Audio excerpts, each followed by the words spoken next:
What is going on, everybody? John Middlekauff, 3 and Out Podcast. That's me. That's the show. Make sure you subscribe to the podcast wherever you may listen. Also, here on YouTube, smash that like button, watch the video, share it with your friends, subscribe to the page, comment. It helps the algorithms. Comment. You listen live on AMP. How you doing? If you're listening anywhere else, download that AMP application on your smartphone.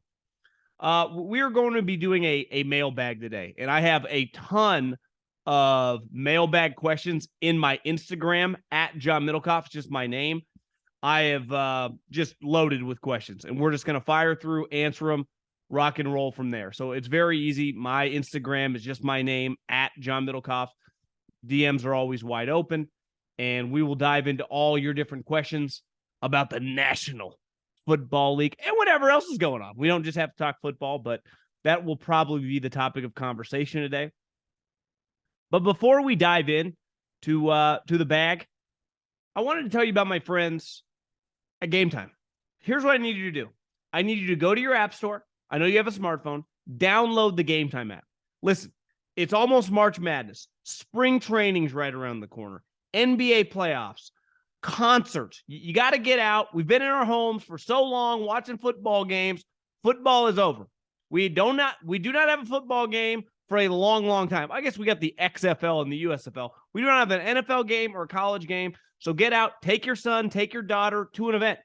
And when you do, download the Game Time app, use the promo code JOHN, that's my name, JOHN, and get $20 off your first pair of tickets. Very easy to do.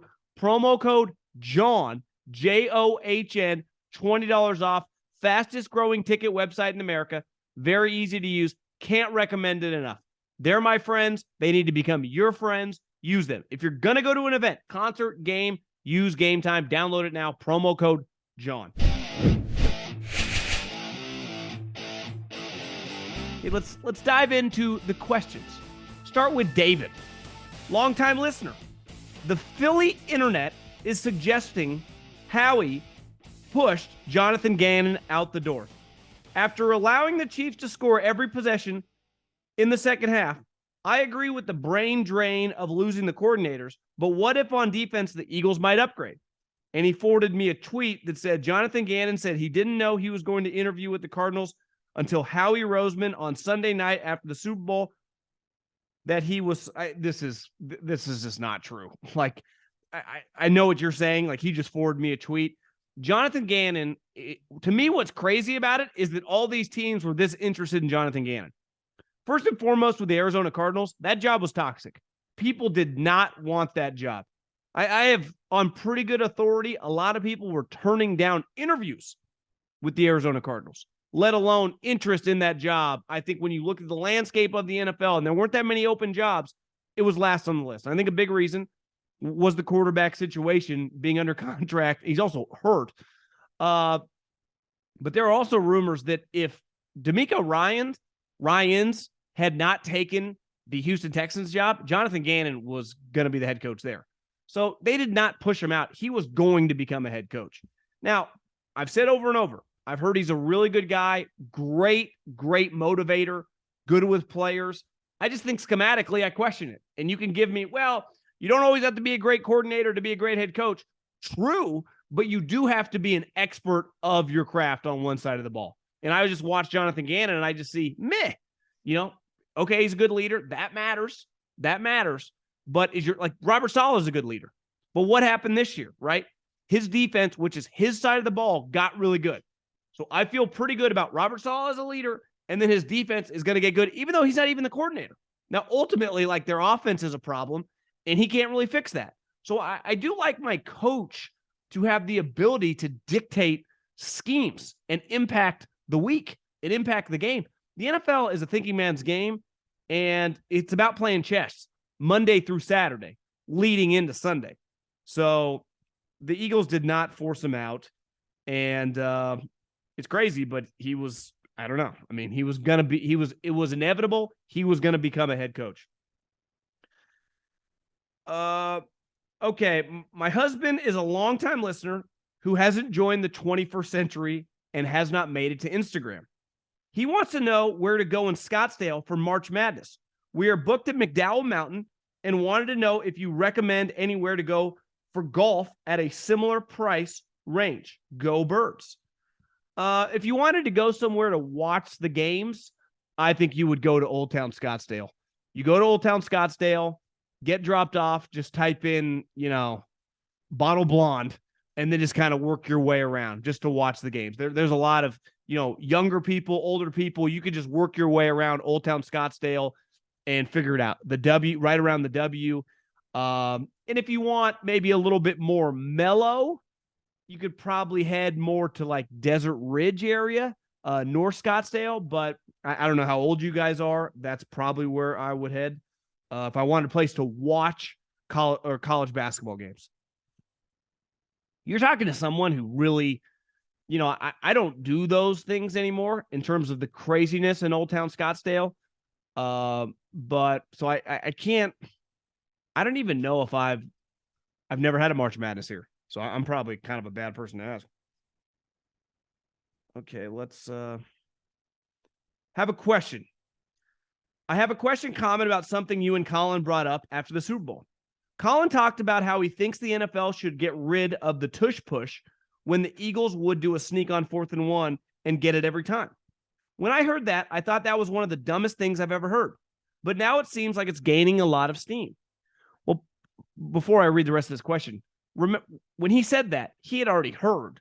Like, this had already gained steam. This was something being talked about during the year, right? This wasn't, I'm not trying to diminish his take on that, but off the air, he had said, like, people had been talking about it, right?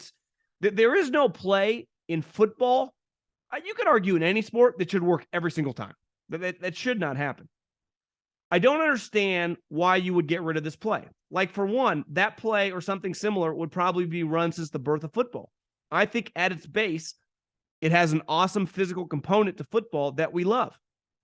We might as well start playing flag football to get rid of it at this point. And second, it's not like the Eagles reinvented the wheel here. Everyone can run something similar. The reason why the Eagles do it so well is Hurts squats 600 pounds and then offensive line kicks everyone's ass. If we get rid of it, why don't we get rid of the run between the tackles? Yeah, I think you're jumping the shark here.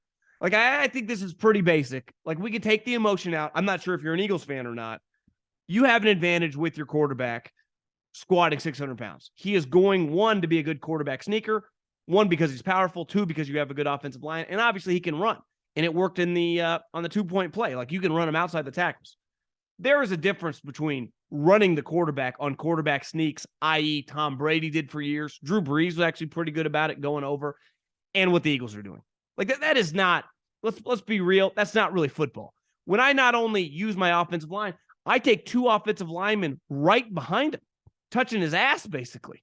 Like, there is no stopping the play. It is impossible. I don't care if you got Gilbert Brown, Tony Siragusa, RIP, Ray Lewis, and Mike Singletary right in the A-gap. Like, it's just going to gain a yard. So I think part of it, when you watch it, that's not in the spirit of the game.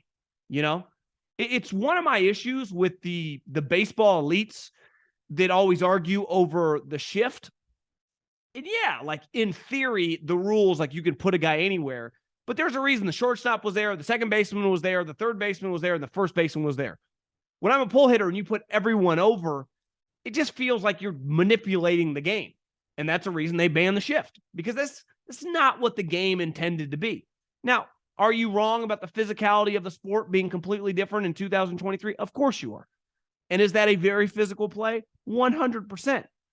Is that football? Like, I mean, and listen, I'm someone who misses the 90s. I miss when guys got decapitated. Like, I've always said, I watch football for the violence. I love the violent element of football. So when big hits, the few and far between that still happen that remind us of the 80s and 90s, I get joy of that as a consumer, as someone who dedicated my life to talking and being around the sport, who could never do that, but fell in love with the sport because of it. So I like physical football. But that, come on. Like, that's, I don't really see the argument there,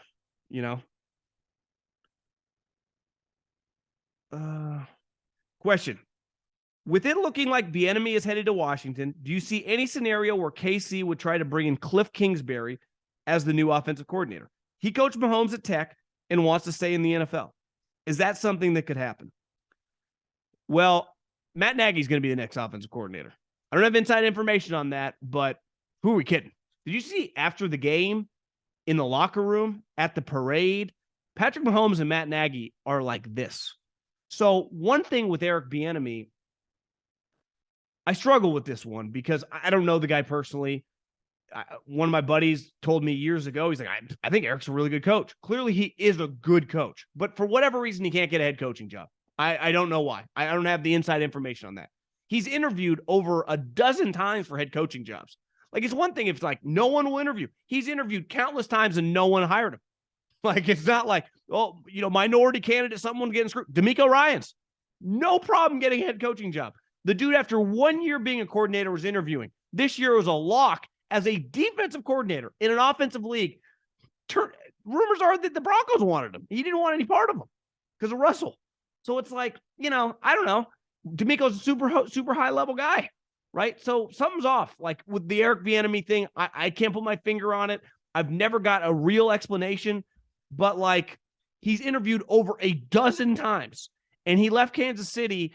And there are a lot of different narratives and angles out there. Like this notion that he had to get away from Andy Reid. Like, have you watched Andy Reid for 20 years? People get head coaching jobs from him. It's like you go there to become a head coach. So I don't know. It's just a bizarre situation. Trust me. Let's be real on this one. If the starting quarterback wanted Eric Bieniemy there, he would be there. I'll put it that way. If Patrick Mahomes wanted him there, he'd be there. I think we overcomplicate some things, and I get it. The media is paid to be divisive and create craziness. Like, let's just start putting the pieces of the puzzle together. Even if we don't have all the information, like, yeah, it's like something's off, clearly, it's like some puzzle piece doesn't fit here somewhere. Do you think there will be a quarterback in this year's draft that will be better than Derek Carr in 4 years? Being a Colts fan has soured a lot of our fan base on quarterbacks currently in the NFL. I personally believe that Carr is very underrated and the Colts could use the 4th pick on another need. Thoughts? I don't think you're crazy off on this one. You play that game, you never know, right? I would say in theory, Bryce Young should be better than Derek Carr, right? Hell, CJ Stroud, potentially could be better than Derek Carr.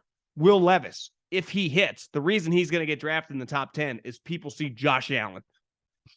Now he could easily just suck and never be any good. But if we knew that, then if we knew all 3 of these guys were going to be better than Derek Carr, they would all easily get drafted 1, 2, 3. If we knew that definitely 2 of the 3 guys are not going to be better than Derek Carr, they would not get drafted as high. So it's part of the draft. We got no clue. I would say at minimum, 1 guy is going to be better than Derek Carr, but you guys draft 4. So are you going to trade up to number 1? Because if you do that, that's going to cost you a lot of picks.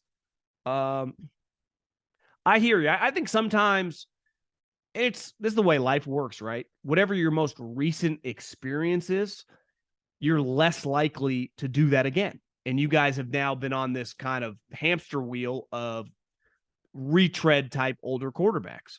And it hasn't amounted to much after going from Peyton to Luck. So you're like, I want no part of a guy that's 32 years old. I think Derek is closer to Phillip Rivers in the sense of good guy, gets along with people. Phillip was better at Derek's age, but in the sense of like when you get him in a good situation, he can be really productive. Then he is Carson Wentz and the old shitty version of Matt Ryan would be my take there. So yeah, if you told me you signed Derek Carr and used the 4th pick on, Will Anderson or just some sweet player, I don't think, I think you should be excited. I don't think that would be a bad thing at all. I don't think that has much in common with the last couple things you've done, Matt Ryan and Wentz, even though Wentz actually had a pretty good year. I think the report I saw is that Derek's meeting with the Jets. Derek's going to make the rounds. Derek's going to have a lot of people very interested in his services. Have you heard Colin's take on Justin Fields and his comparison with Danny Dimes? Colin claims that the Bears supporting cast is not that bad. Mooney and Kmet at tight end. That's not good. Colin always says that coaching matters. The Giants have an awesome offensive mind in Daboll, and with the Bears, they don't have anything close to that. I don't know if we can say that yet. Your guy that you got from the Green Bay Packers, is Gutsy? Is that his name? They implemented that running offense in the second half of the year, and he was running around.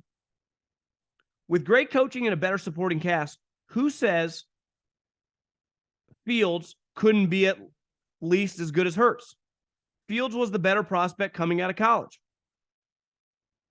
Yeah, I think Fields, when you watch Hurts throw, it's pretty natural now. It looks much better than it did weirdly 2 years ago, which is crazy that I'm saying I thought he couldn't throw, but you watch him now, it's very natural. I think a lot of people thought, and this is my argument for Fields, you guys can improve. I actually don't even know where I'm going with this. I think that's very, very fair. One thing that Jalen Hurts has that is elite is the wiring and work ethic. The dude is just an absolute grinder. From everything I know, Fields is pretty good, but I've never heard elite character. Jalen Hurts has, it's the cream of the crop in the league. The cream of the crop. It does not get any better from a focus, the mental character stuff when it comes to love and will at football. So, yeah, I don't know. And the other thing is the Eagles are such a better organization than the Bears. Look at the Eagles and the Bears the last 20 years. I think it's more about, and this was my take a couple days ago, is that if you think one of these guys is going to be better than him, you trade Justin Fields if you can get a first-round pick, and you start the quarterback cycle over. The general manager, the other thing is, Howie Roseman, here's the other difference. Howie and Jeffrey Lurie love Jalen Hurts. So the guys that run the team, the general manager and the owner, love the quarterback. So they were, they just have a vested interest in this. Eberflus and Poles, I don't know what Ryan Poles thought of Justin Fields. There's a chance he had him fifth on the group of his quarterback class, right? I'd be crazy if he did, but Mac Jones, Zach Wilson, Trey Lance, and Trevor Lawrence. I think some people would have had Justin Fields, again, crazy to me, fourth in that group. I don't know how you would have Mac Jones above Justin Fields. Kyle Shanahan did, but I thought he was crazy for that too. So I think it's more, the Bears organization is just kind of, they traded their second-round pick for Chase Claypool. That's insanity. I hear what you're saying. The Giants' skill guys, besides Saquon Barkley, stunk. It's like Dante Pettis, that Hodges guy, who's actually not terrible, is coming on. But yeah, you could argue that Kmet and Mooney are playing big, big reps for the Giants. I probably just went around, talked in circles right there, but my gut says he gets traded. Is it outlandish to think the Giants let Jones walk at the price tag and take a flyer on Levis, Hooker, or Richardson? With how good Daboll is at developing quarterbacks, and each having seemingly higher ceilings than Jones, I'd love to hear your thoughts. Yeah, it's interesting. I like Daniel Jones at $22 million a year. At $35 million a year, I say good night, goodbye, Godspeed, appreciate your efforts. Under no circumstances, I don't care if the salary cap's $700 million. Am I paying Daniel Jones $35 million? Maybe if it was $700 million, but at its current number, you can't re-sign Daniel Jones for $35 million. My question is at $20 million, let's say a 2-year, $40 million deal. Who am I bidding against?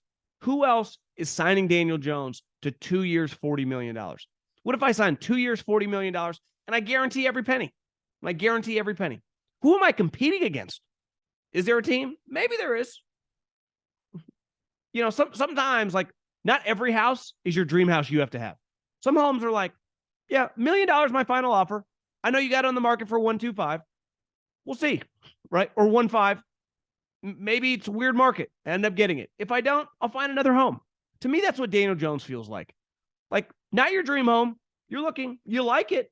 You would live there, but you find a better option, you would pivot in a moment. And under no circumstances are you going to overpay. If anything, the only way that you buy that home is if you get a deal. And to me, that's what Daniel Jones has become.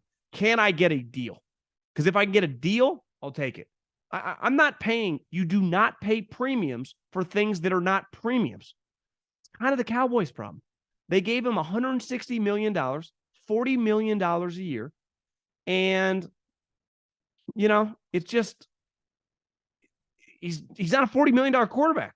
Dak Prescott at $28 million, where I got that extra $12 million to get an extra tight end, to get an extra DB, to get an extra offensive lineman. I'm in good shape.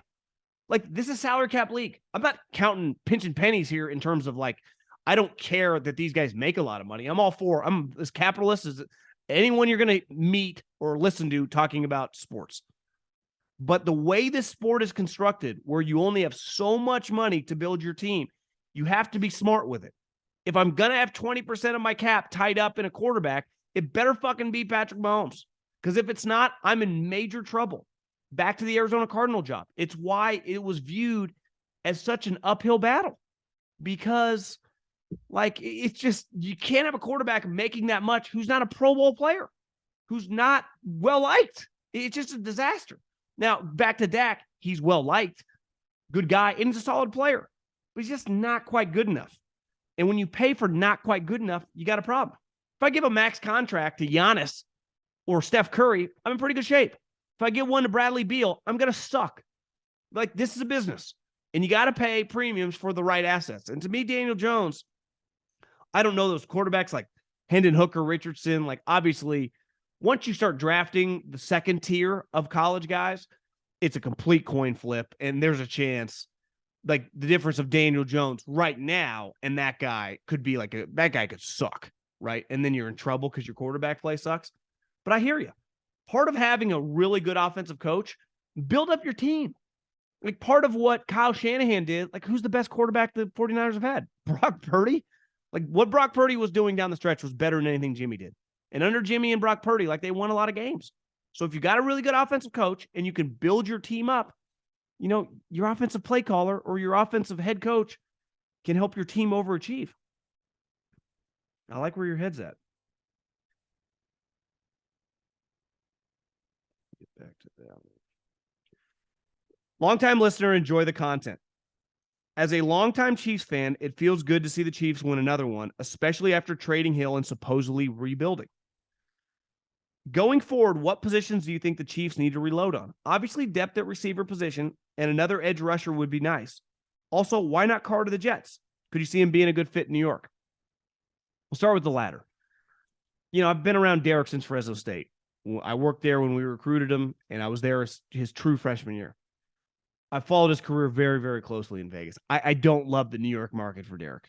I think the NFC South makes a lot of sense. I think a lot of those markets he fits. Tampa, Indy with that crew of guys. Or not Indy, I said Indy, but I meant Frank and Parks Frazier and just Jim Caldwell. I think he makes a lot of sense in Carolina. And even New Orleans, which, let's face it, is a college market. Now the Saints are a big deal. But I actually think Derek would be fantastic indoors. I actually do think he makes a lot of sense also in Indy. I think those type markets are perfect for Derek. New York, I don't love. I don't love at all. So I would recommend a lot of the smaller marketplaces, specifically the NFC South. And on the Chiefs, I think when you look, they got a lot of good young DBs, and their young linebackers look pretty good too. So their back seven is pretty good. Now, they got Chris Jones, who has had an elite season, but, he's going to get older and older. He's been in the league a little while. His next contract will be his third. But you did just draft the Purdue pass rusher, Karlaftis, who looks like he's going to be a solid player. I think you can never go wrong drafting O and D line, right? The one thing Andy has shown, look at the core of your team over the years. Travis Kelce, third-round pick. Tyreek was a much later pick, but that was because of character stuff. But Andy historically can find sweet guys on offense. Shady McCoy, second-round pick. Deshaun Jackson, second-round pick. Isaiah Pacheco, seventh-round pick. Brent Selleck, fifth-round pick. You can get skill guys in the later rounds. I think early on, your first couple rounds, I just keep drafting the lines. O and D line. O and D line. Because ultimately, I think that's where you separate once you get the sweet quarterback. Because Veach has proven that they can find these skill guys, these DBs, these linebackers, not in the top 50 picks. I would be pretty freaking happy if I'm a Chiefs fan. I'd be pretty bullish on where we're headed. Couple more questions here. Okay, fellow ball brother, I got a question for you. I feel like Carr gets crapped on more than he deserves, so everyone talking about where he can go to the Saints, Jets, Panthers, but why is no one talking about the 49ers? Great defense, weapons all over on offense, best tackle, and good head coach. Well, it's because of money. And the 49ers, they do have 2 young quarterbacks. Now that Jimmy's gone, they'd equal like $9 million. So if they could sign like an Andy Dalton, I think they would rather have like that trio of Brock Purdy, Trey Lance, Andy Dalton, or Colt McCoy, or just, an older veteran type, and keep building up the team. Derek is my guess is $25-30 million quarterback. Like, if I had to guess, if you told me, let's just pick a deal, 3 years, Derek Carr gets 3 years, what does it look like? I'd say 3 for 90 and 58 to 65 guaranteed. Like the 49ers are not giving him that. And to me, he's going to have, if we just pick a date, a length, if you just say 3 years, like that's the money we're talking. We're not talking like 3 years, $40 million. That's not what we're talking here. He's just, he's an expensive player. If Derek Carr, his contract, if he was another position, like if he was a wide receiver or a corner, he'd be the highest paid guy by a mile at that position. So he's expensive. And I don't know if the Niners, they got to pay Bosa. They're going to have to find a new right tackle. They still got some stuff they're working through. Okay, let's go with the last question here. Okay. I need someone with clout that my brother will listen to since you believe knows football. My question is this. Assuming Lance let's say improves by 50% from last training camp, then does Kyle have no choice but to roll with Lance? If he is showing that type of improvements, he is one of only a few people in the world who have that God-given ability to be at the level of play. He is highly athletic. He's actually not. Albert Breer wrote this last week. His running ability actually underwhelmed the Niners. They thought they were getting a better runner. I kind of did too. Because in college, now this is where it's difficult in the Division I AA level, I thought he was a really good runner. You watch him run in the pros, he looks slow. He looks slow, unconfident. I'm not trying to poo-poo your question because this is just a question. How would he improve by 50%? He has not done anything. Since he shattered his ankle, like he's not able to play. And I think he said on Quincy Avery, the passing coach, that coaches these guys individually, said he had second ankle surgery and he admitted it was a setback. So 50% would be an enormous stretch. Brock Purdy has a natural feel for playing quarterback. When you watch Trey Lance with the 49ers, he did not. Now, there are to me, some of his physical gifts are in power and size, but release is slow. He's not accurate, and he's not that fast. So I actually was underwhelmed by the guy that I thought they were getting. And this is why drafting's hard. Just based on the North Dakota film, I thought he was a really good prospect. But then when you watch him in person, you go, oh, don't quite see it. That's why this stuff's hard, man. I will never, ever fault them either for drafting him over for Mac Jones. Now, my issue with the 49ers is I would have messed with Justin Fields. Like, you got an inaccurate guy anyway. You might as well go with the guy that could fly and then see if you can coach him up. I wonder how different the 49ers look if Justin Fields is their quarterback. Maybe he's not a good enough thrower. No one would have known, but maybe I'm selling Purdy short, but my point is Purdy being great or Lance being great, there is no comparisons. Yeah, I don't agree. Because I think Purdy is way better than we want to give him credit for just because he's a 7th round pick or the last pick in the draft. Because I watch Purdy play, I'm like, this guy can play. Now, do I think he can be a top 5 quarterback? I don't. But I don't believe Trey Lance can either. Like, immediately Brock Purdy came in and was like a top 15 quarterback for the 49ers over that stretch. Now, can he maintain? Can he sustain? I don't know. He obviously already had a major injury. Not totally his fault. The coach blocked one of the best pass rushers in the league with a backup tight end. But Who knows? Maybe his arm's screwed up for life. Maybe it gets right better. There's a lot of unknowns, a lot of variables.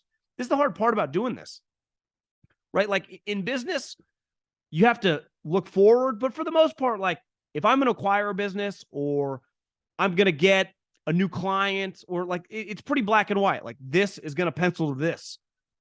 When you're dealing with just people, they are the assets. There is so much unknown. It is very difficult. So when I question stuff, I do understand the complexity and the difficulty of the business. That being said, like you can still like a player more than another player and go, I wish they would have taken that player. But I understand the rationale of talking yourself out of certain players, certain times, and getting to a certain decision for guys, right? When you made the decision, like ultimately when they drafted Brock Purdy, they drafted him because they wanted to ensure they get him as an undrafted free agent. Right? Because if they love Brock Purdy, they would have taken him in the 5th round. They wanted to bring him into camp. They wanted to get him as an undrafted free agent. They had the last pick in the draft, and they decided instead of, praying we could land him with a $25,000 signing bonus when several teams would want to get him, let's just draft him. That's ultimately what they did. And then once they got him, they kind of fell in love with him. And I was going to these training camp practices. Kyle loved him in training camp. But when you do what they did for Trey Lance, like they did infinitely more work, and they felt comfortable with it. And I would say through 2 years, they have to regret that decision. I mean, they just do. Hell, if they could do it all over again, they wouldn't even have made the trade, But at the time, like I understood why they made the trade. But looking back, which you can't do at the time of your decision, I think it's safe to say they'd like a little redo on that bad boy. Appreciate everyone listening. See you guys soon.